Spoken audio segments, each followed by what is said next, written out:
Maalab na pagbati Pilipinas. Ngayong darating na February 25, ipapakita ng iba't ibang grupo ang diwa ng 1986 EDSA People Power Uprising sa paggunita ng ika-38 anibersaryo nito.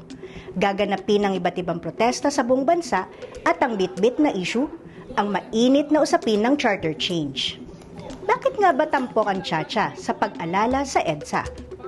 Gaya noong dekada 70, isang Marcos din ang nakaupo ngayon na naghahangad daw na ma-extend ang termino. Paliwanag ni Judy Taguiwalo, isang kilalang martial law survivor at convener ng Campaign Against the Return of the Marcoses and Martial Law o CARMA, ito mismo ang isa sa dahilan kung bakit nag-people power noon. Ang EDSA People Power Uprising noong 1986 ay pagbigay tuldok, pagbigay wakas sa mahigit na 14 na taon ng diktadurang Marcos. Sa ngayon, nakakaharap na naman tayo ng panibagong pagtatangka para makapagpanatili sa pwesto ang mga family dynasties ng mga politiko, particularly ang mga Marcoses.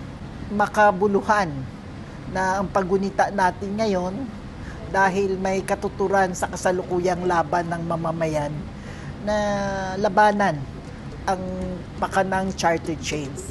Ganito rin ang pagtingin ng dating senador at political prisoner na si Laila de Lima na sinasabing kailangan magkaisa mga Pilipino para tutulan ng Chacha. Yung mga sinasabi nilang mga kakulangan o mga problema ay pwede namang ma-resolve sa pamamagitan lang ng mga magagandang polisiya. Hindi po problema ang konstitusyon. Ang problema po natin ay kapag nagluluklok tayo ng mga hindi karapat-dapat na mga leaders. Ayon pa sa mga kritiko, kapansin-pansin daw ang pagiging agresibo ng mga kaalyado ng administrasyon sa pagtutulak ng Chacha. Sa katunayan, ipinanukala ng House of Representatives o HOR nitong Lunes ang Resolution of both Houses No. 7 o RBH 7. Bukod pa ito sa nakasalang na RBH 6 sa Senado. Kung tutuusin, halos pareho lang naman ito ng laman. Pero kumpara sa RBH 6 ng Senado, inalis sa HOR version ang hiwalay na pagboboto ng Kongreso at Senado sa usapin ng pagbabago sa konstitusyon. Binibigyan ng pantay na mga boto. Ibig sabihin, one person, one vote. Ang mga nasa Senado na elected nationwide, tsaka yung sa Kongreso na by district. So sabi na unfair yan. Feeling threatened yan?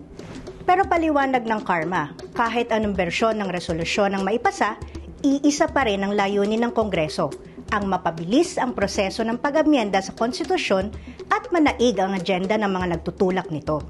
Isa lang naman ang layunin yan, ang pagpapanatili sa puder ng mga dinastiya sa kasalukuyan, lalo na sa Malacanang, at hindi talaga haharapin ang tunay na hinaing ng taong bayan. Bukod sa RBH 6 at 7, sinubukan din ngayong taon na baguhin ang konstitusyon sa pamamagitan ng People's Initiative. Maraming ulat ng anomalya ang naipon sa pangangalap ng mga pirma na ipinalabas na pangserbisyong panlipunan pero para pala sa Chacha.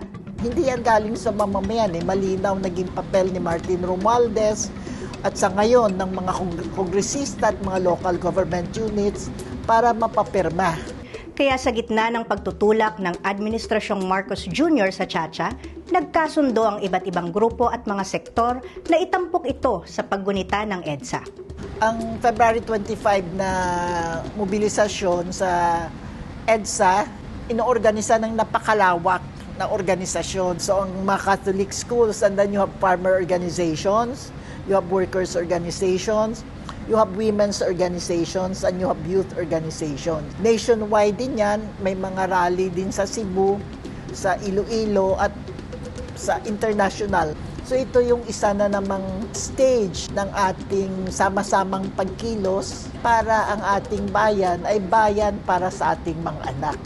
Hindi para sa mga dayuhan, hindi para sa iilan.